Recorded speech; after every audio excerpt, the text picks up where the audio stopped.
Tell me about growing up in Enoch. I grew up here till I was about 5, and I grew up really traditional, and that's how I live my life, is very positively, and I don't drink, I don't smoke, I don't do drugs. I believe in having like a clean lifestyle.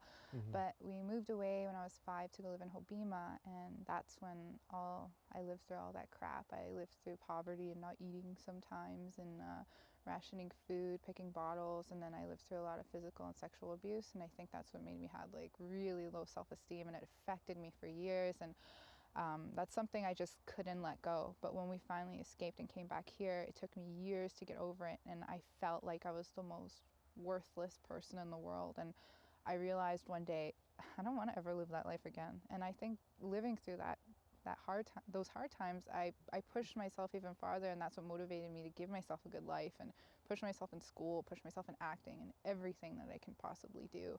And now that I have that mentality, I'm never going to let it go. And I had to finally grow to love myself, because if I didn't love myself or appreciate who I was, then I wasn't going to care with what I do in my life.